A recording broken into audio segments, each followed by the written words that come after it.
listening to the X-Zone Broadcast Network, www.xzbn.net. Radio's authority on the world of the paranormal and the science of parapsychology. Celebrating 25 years of broadcasting. Broadcasting around the world and to the great beyond.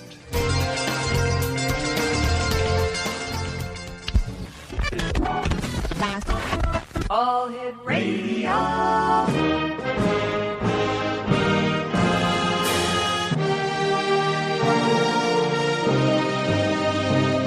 Welcome to the X-Zone, a place where fact is fiction and fiction is reality. Now, here's your host, Rob McConnell.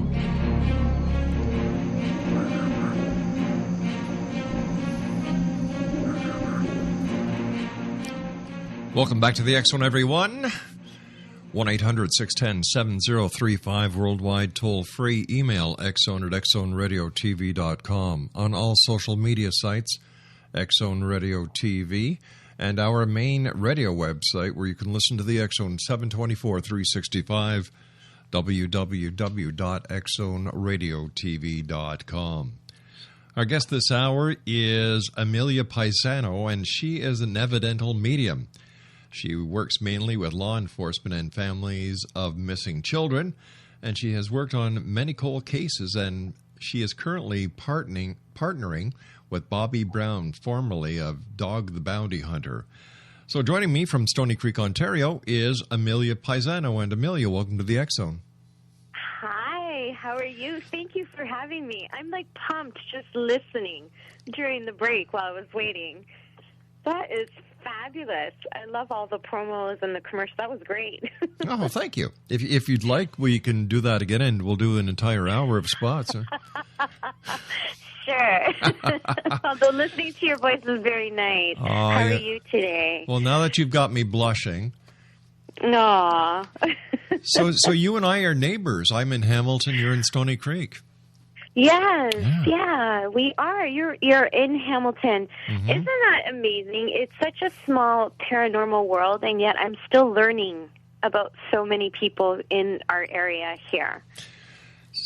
Let me ask you, Amelia, how did you discover that you had the gift, and how did you end up being an evidential medium? I was born I was born with it. I've always had it. It runs on my mom's side, many generations, and most of my life I was told to put it aside, and it was frowned upon because of what my great-grandmother had gone through. Growing up in Italy, being a Roman Catholic, and the way the church was, she was basically shunned, cast aside. Because what we see as holistic healing now with herbs and such was seen as, and I know it sounds cliche and it's like a film on TV, but it's true. They would say, oh, she was una strega, or Italian for a witch. So my mom grew up with that, and we just didn't accept it, even though, which was funny, my dad was more open to it than my mom, and then my mom's sister, who can decode a dream like nobody's business, would always encourage me a little bit more.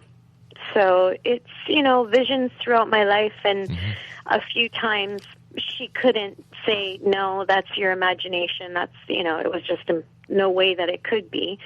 And things that were validated and such. And, sadly she passed away, and I was still hiding it.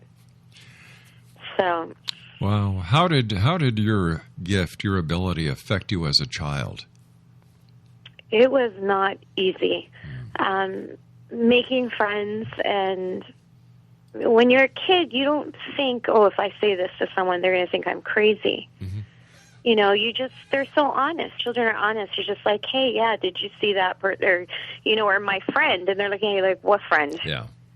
So it's really tough. And I think that's why I have I'm drawn to children so much. And I love helping kids, and I love talking to parents who have children who are gifted, and I'll do it's all free. I want to work with them to make it easier, because you don't have to bring it out and you don't need to dismiss it either. Yeah, there's it's no walls. It's perfectly healthy to just, no, it shouldn't be, oh, don't do that, and it shouldn't be, well, let's get this out. No, it's not about that. It's just a natural progression, and some children will continue that gift after they're between 8 and 10, and some will close it down, and it's not for us to decide who does and who doesn't.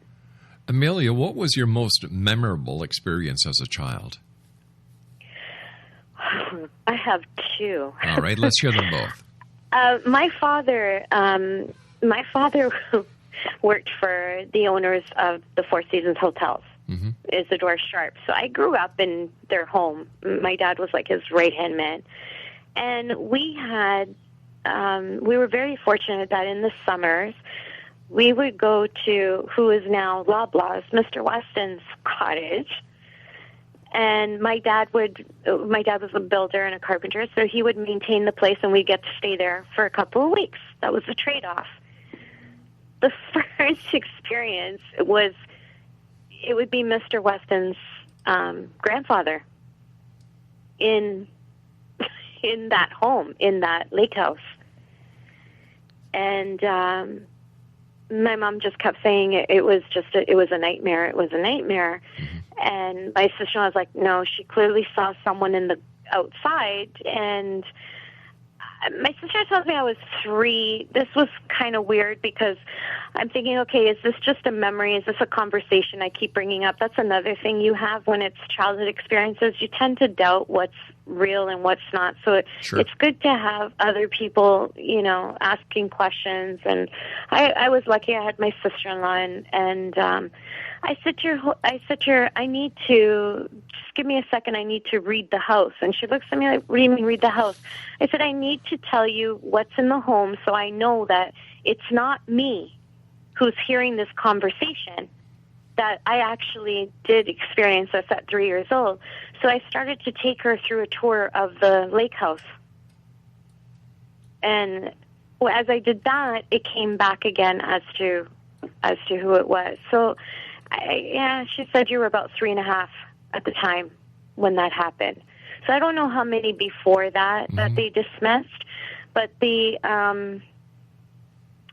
most loving one, but yet I had so much fear because it was the first time I had seen a full apparition, which completely shocked me.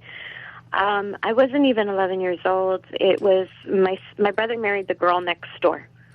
So I had a very close relationship with her father, and he was passing. And I went to visit him in the hospital, and they wouldn't let me in because you had to be 12 years old and up in Toronto at the time to be able to visit anyone in critical care like that.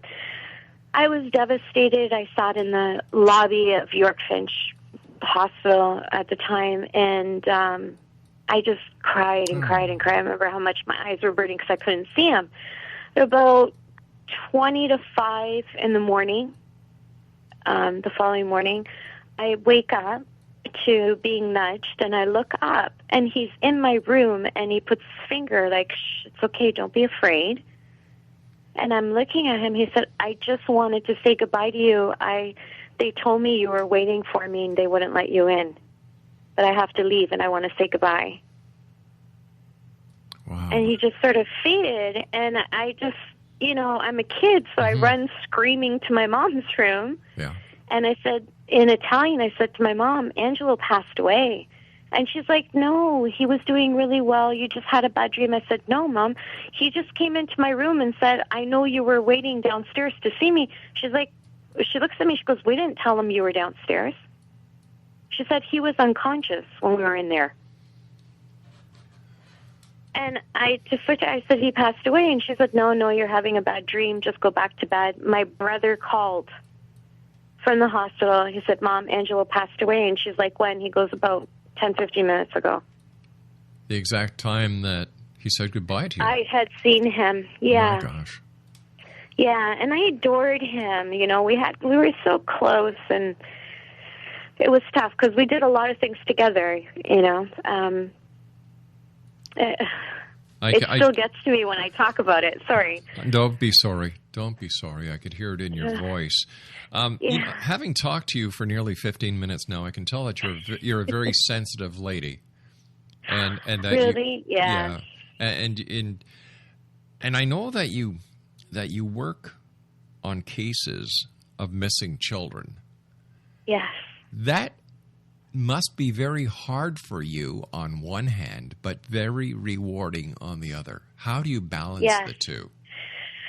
Oh, I get asked this all the time, and I think I give a different answer. Depends where I'm at. If I'm in the pursuit of trying to find them and I don't have a leg on the other side saying to me, this child is gone, I am driven and I can't stop. And I'll go all night. I don't care. Like, I can't stop. And then if they've passed, it's really tough. But, I mean, we never tell the family anything. No. I mean, you always speak with a detective. You never speak to the family.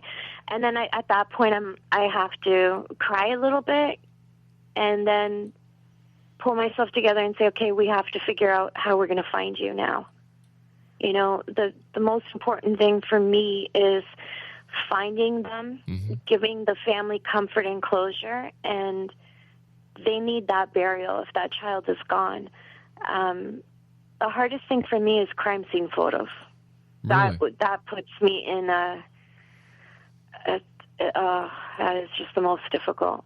Because when I'm looking at the photos, I'm reading the photos, so everything's going through my mind, and I can see it, and I can feel it, and it's devastating. That takes a lot out of me. What was it like the first time you worked with the police on a case? Were they skeptical?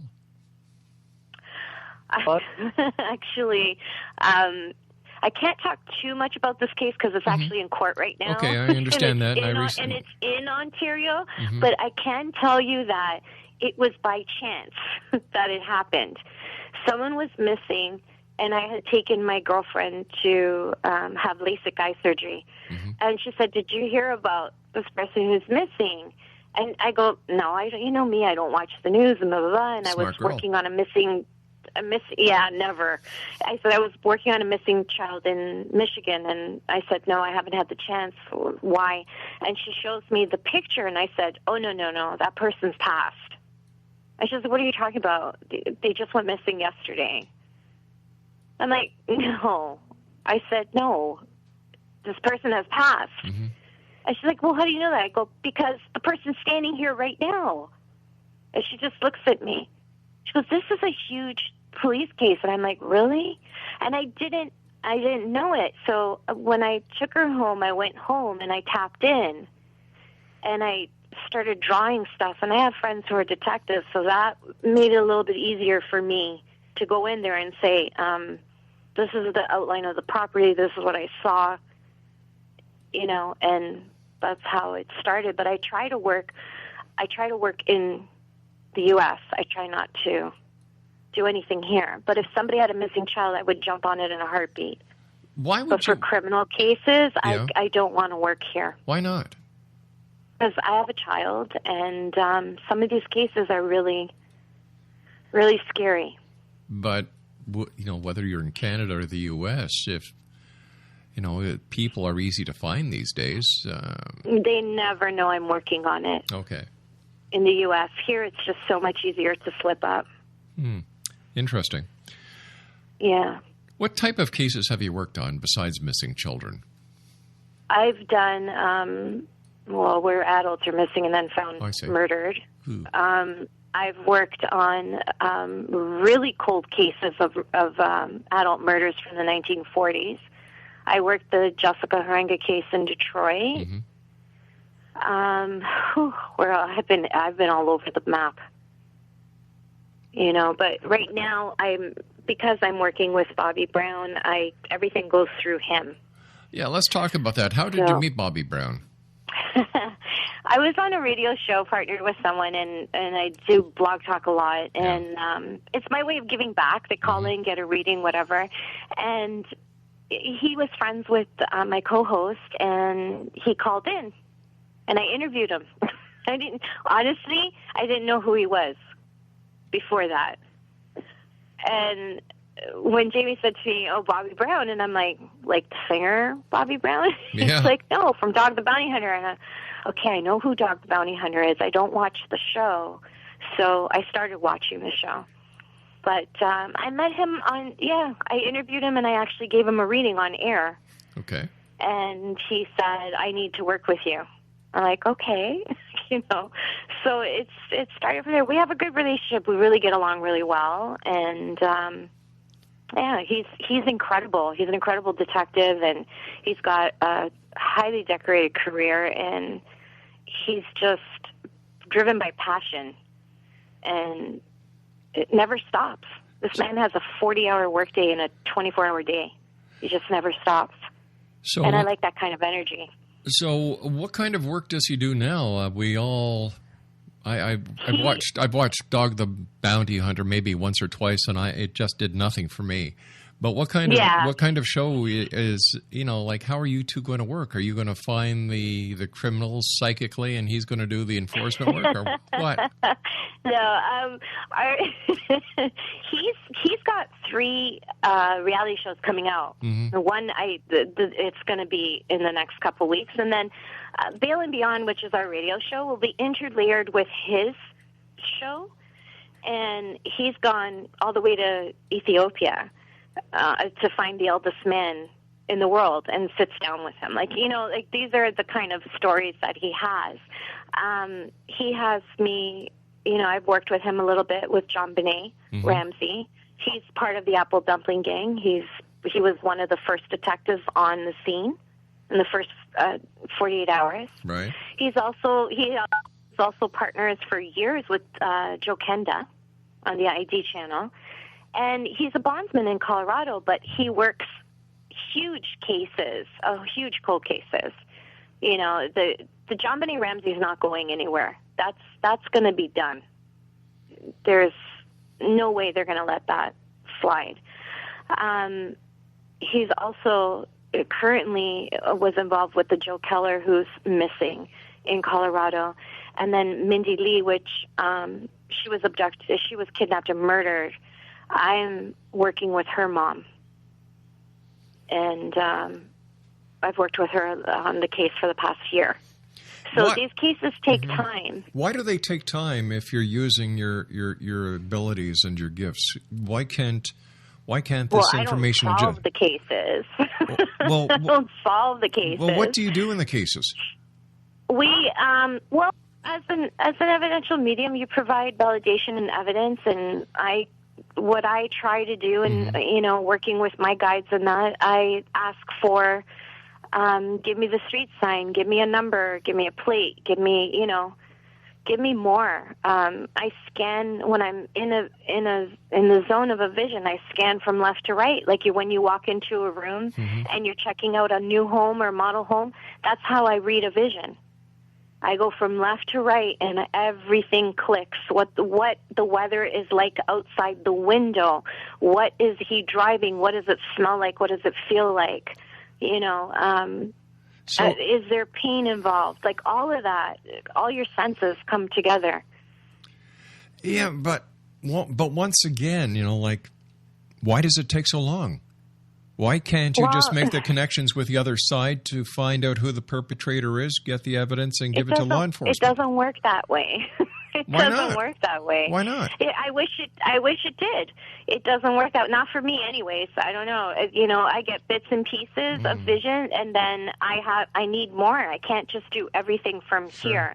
I need to be on, where the primary crime scene is. I need to walk through it. There's things that I need to do. It's not just a vision. I'm not God. I'm just being guided, and I'm told, there's a process, and there's a process to everything, because it's not just that you're just going to nail the person who did it. Sometimes you see the actual person who's the murderer. Sometimes you do see that person, and you do give that name, right. But you have to assist them all the way there as well. And sometimes you're just there to validate something they're looking into. And I can tell you, they never tell you if you're right or wrong. Nothing comes out till after. All right, you said that. It's like, okay, and that's it. Mm-hmm. It's like, well, did I get anything? It was good. That's all you get. Yeah. You don't get anything. All right, you said that you were being guided. Who's guiding you? I have guides, like most mediums do. Sometimes you have them from past loved ones, but mine are just, they keep changing. And I have two that I've had most of my life with me. And those are the ones that when you're younger, you think you're going crazy. They're the voices in your head, you know, until you learn to trust it and to connect with it. The voices in the head that people call their conscience. Yes. Yeah. Gotcha. Yeah, exactly. It's just knowing to discern. Because sometimes people say to me, and everybody's gifted, and I always say to them, listen to that voice. They're like, my voice? I go, that's what it sounds like. Listen to it. Just listen to that, you know, where they'll say, the pit of my stomach, I feel. Right. Well, that's intuition. Sure. We all have gifts. You know, we all have them. Is it a gift or is it something that we are naturally born with? It's inherent in each and every one of us. I'm going to have to go with the second one with you. Yeah. I'm just so conditioned to saying that gift. But yeah, I really firmly believe that, because I believe in reincarnation and past lives, and I just firmly believe that the ones that we say we are gifted or we're born with it, we've just had it for more lifetimes, and we just have more experience, and there's bleed-throughs coming in and saying, you know, we've been here before, you've seen this, we're going to do this, and this is what you're going to tell them. Whereas I call the newbies the ones who are... you know, if somebody's highly narcissistic, selfish, or anything, I always say, oh, that's a newbie. You know, it's like my little inside joke. Anyone who's in spirituality understands it. You know, if it's your first time around, you're going to be a little bit colder than somebody who's been through that we call an old soul. That's what I feel like many a day, is an old soul. I feel like that today. Amelia, stand by, sweetie. You and I have to take a short break. We'll be back shortly. Exo Nation, my guest this hour is the one and only Amelia Pisano. www.ameliapisano.com. And she also has a blog talk radio at blogtalkradio.com/Bail and Beyond. I'll be back on the other side of this break as we continue here in the X Zone from our broadcast center in Hamilton, Ontario, Canada. And we are heard around the world. I've got to get the list out. On the Angel Broadcast Network, Wiki Broadcast Network, CNN Broadcast Network, Sirius Satellite Network, Sirius Broadcast Network, Rogers Media International, and the list goes on. Whew. I'll be back. Don't go away.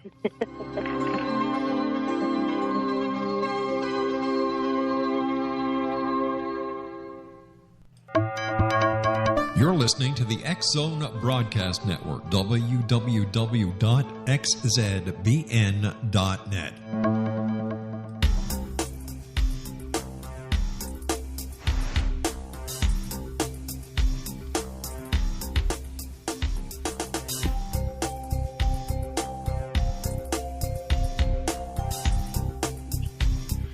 Welcome back, everyone. My guest this hour is Amelia Pisano. www.ameliapisano.com.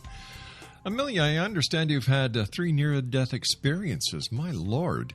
Tell us about them. Yeah. Well, I went in for a partial hysterectomy, and I won't mention the hospital name here in the city. And before I went in, you know how you go in for pre-op and everything gets checked out and whatnot, and I have fatal allergies to opiates. So rather than giving me morphine, they would have to give me Demerol. Everything was cleared. I got the phone calls a couple days before the surgery. Amelia, would you mind switching your surgery to the second surgery rather than the first one first thing in the morning, because we have a female who has a latex allergy. Just so we don't have to, they didn't have to go crazy cleaning the OR. And I said, sure, not a problem. That's fine. Well, I guess in the process of switching everything over, they left the IV pack behind. Oh, my gosh.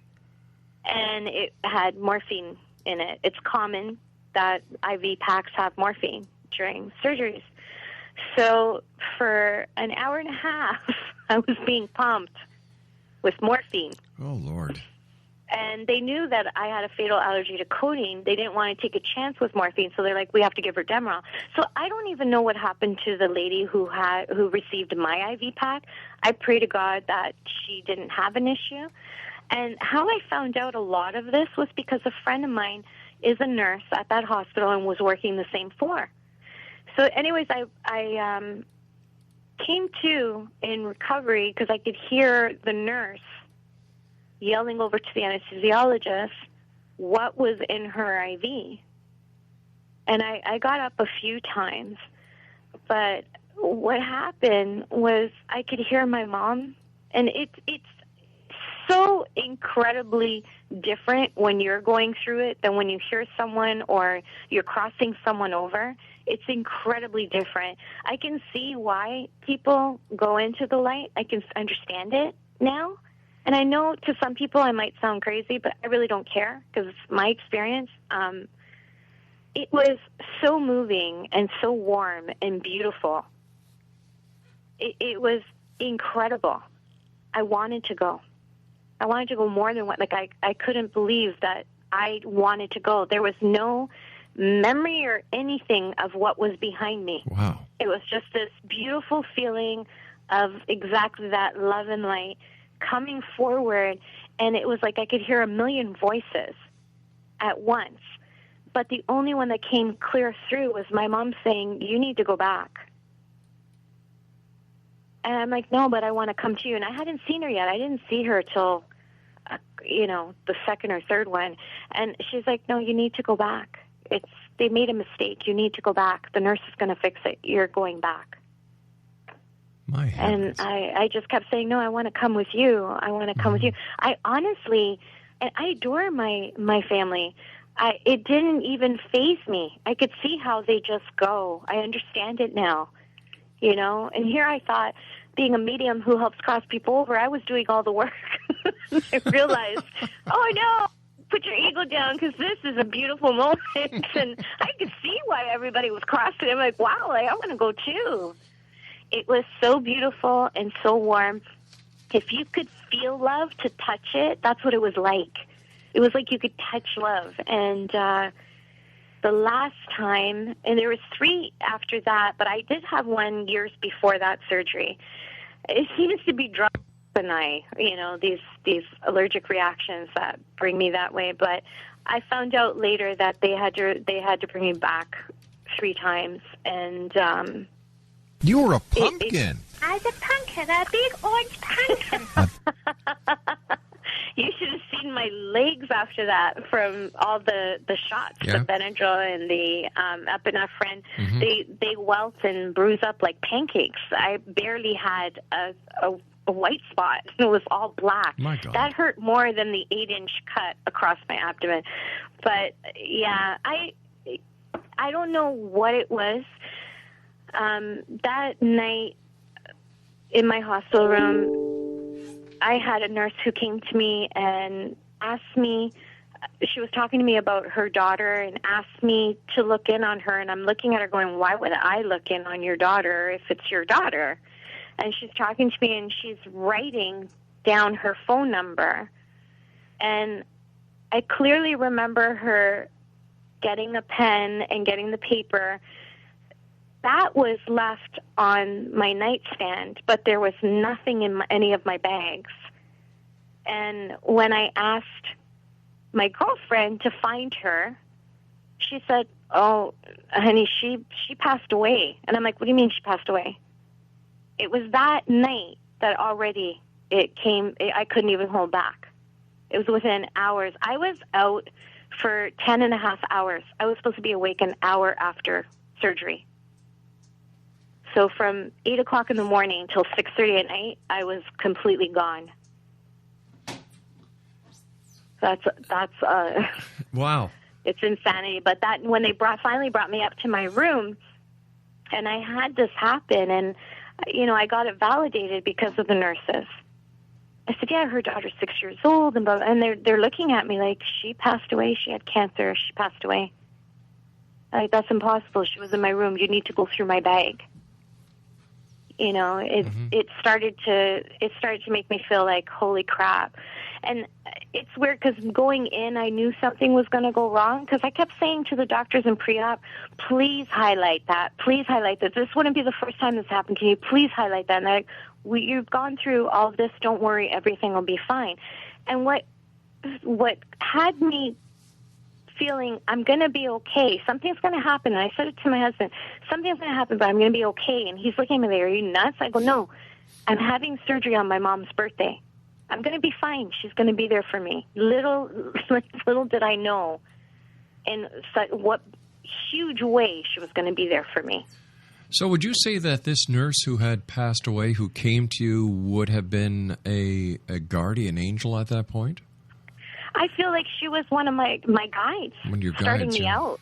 I still see her at times, you know, and it's incredible because after that experience, and I got, you know, the boys in the suits came into my room because at this point they're thinking you're going to sue them, right? Mm-hmm. They came into my room and I looked at them and they were expecting me to be all upset. And I said, listen, everybody makes mistakes. I'm alive. I'm okay. Nothing serious is going to happen to me because of this. You know, again, little did I know it's coming. But I said, because I feel like I had that connection with this woman. Mm-hmm. And I know it wasn't drug-induced because I had it validated on who she was. I gave a description. I had the conversation and everything. And I thought, this is a sign I have to let it go. And I almost felt like I'll be rewarded for letting it go in a different way. Why would I want to put them through all this? It's human error. It really was. Nobody's trying to kill you. They just accidentally left one behind. And, you know, they forgot to change the IV pack. That was enough that it should have killed me, but it didn't. Well, and we're thankful it didn't. For that. You and us both. And I was grateful for that. So I said, okay, now I have to do good with this. Mm-hmm. I can't. And then, of course, I had 3 months to recover, which I couldn't drive.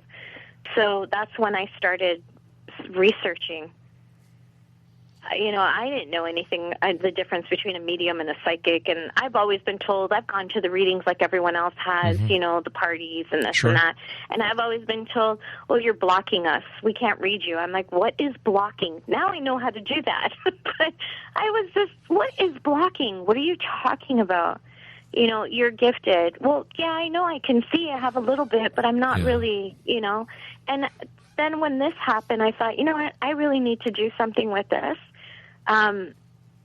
You know, there was a missing child, Christopher Stevens, in 1988, 89, who was abducted and killed. Well, his mom and my mom are cousins.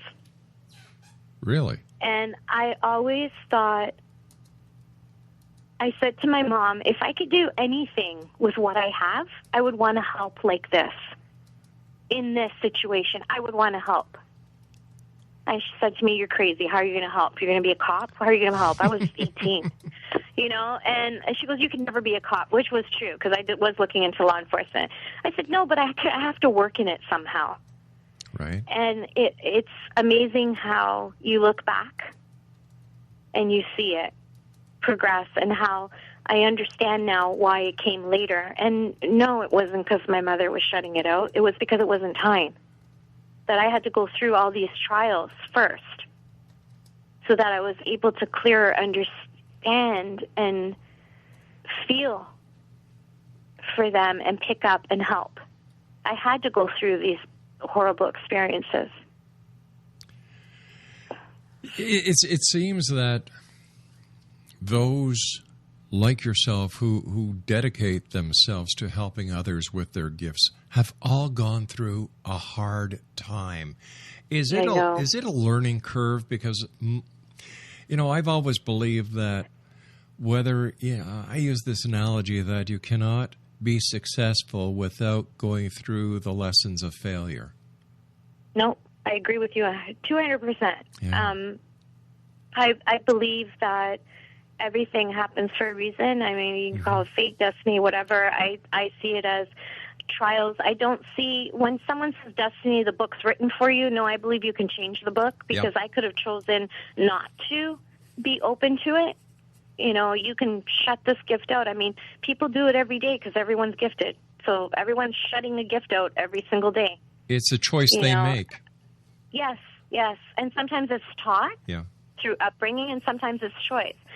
But, you know, all I felt was the only way that I could have compassion in anything. I mean, I lost a child after my mom passed away. I just think without that, would I be able to feel it? And I met people, and what I say to everyone who's interested, you need to gather many mentors, not just one, many mentors, because everybody has different strengths, just like we do in our everyday lives, you know, to make a living. Right. Not everyone can be a chef. Not everyone can be a carpenter. Not everyone can be a truck driver. That's right. You know, it's just not possible. So the lesson I learned through my mentorship, and I had a fabulous mentor, Lori Johnson, and then I had Robert Trach, who is here in Hamilton. Robert Trach. So, you know, and I met Rhonda at White Flame, and I met other people through there. In the end, I had a collection, and I call them a collection. They think it's hilarious, of some people collect Precious Moments and Royal Daltons. I collect mentors. And I keep bringing them into my life because you never stop learning. Every day is something new, you know, and every experience teaches me how to read in a different way. You know, I've worked with healers like Cindy Summer from Kentucky. I've got James Demos in Chicago. You know, like these people are all over. I have Paul Francis in the UK. Everybody is all over, and it's important to learn from all of them because they all have a strength that I guarantee you won't have. And you'll learn from every single one of them. And never close your eyes to anything. Never think fairies, right. Like, never, always be open to all of it. Because somewhere out there, someone's saying psychic, right. But yet you're doing it. Have you ever helped a child cross over? Yes. What was that like? If you don't mind me asking. No, not at all. Bittersweet. Because it takes time to do that. Mm-hmm. They're not easy to cross. I've asked other mediums who've worked with children. My mentor calls me the goddess of children. They seem to come to me. I had a few of them from Dundurn Castle follow me home. It's and then not living far from the Gage house doesn't help either. I can just... Because I've had the girls too, but... You know, it's funny because I didn't know anything about the history of it until I met them, so that was kind of interesting. I'm being educated while I'm crossing. It's bittersweet because they spend time with me for a while. They see a mother figure in you, so you kind of latch on to them, and it's really hard. But when you do it, it's so emotional and beautiful, and you're so happy for them that they've ascended and they can continue. You know, children do not like to cross. I've heard people say, but what about a grandmother and what about this? Well, I always respond, it depends on how they passed away. Was it traumatic? Was it an accident? Sometimes they're looking for their mom and dad. Sometimes they're afraid to go with the grandparent because they know in their mind that grandparent has passed away. Why would I go with you? And 80% of the time, the children don't know that they have passed. So that's a big one. You know, I had one that took me a few years to get her over because she was just too interested in playing. You know, and I got her as an extra bonus gift with an antique chair. she was a feisty little one. She used to like to destroy my blinds. She was feisty and she liked to be up all night. You know, it got to the point where my husband took the chair and put it in the garage. Oh, wow. And then she became even more difficult. After that, I had to bring it back in. So, she comes and goes. It just because they ascend doesn't mean they can't come back. But children need to ascend. There's too many that have been stuck behind. If you drive a long golf club and there used to be along Golf Club Road here, there used to be, I don't know if it was an old schoolhouse or then it became like a chicken farm. There was a fire there. I didn't know there was a fire there until I drove by the place, and I like screeched my brakes, stopped, because I thought the fire was happening while I was driving by. My goodness. And I could see children from the 1900s in there banging on the glass windows. So let me ask they're you, still there. How does your husband cope with all of this? Oh, cope? We haven't got there yet. We haven't got there yet. It's been a journey, let me tell you. I promised that I wouldn't get into any of this stuff when we got married, and not even the horror films, none of it. And wow, yeah. It's not my fault that it came out like that. I did try, but it literally just kept following me. It wasn't something, that's why I always say if you're meant to be doing that kind of work, it's going to just hit you like a Mack truck. You're not going to be able to say, you know what, I can't do this. Right. You're not going to be able to say that anymore. So I love what I do.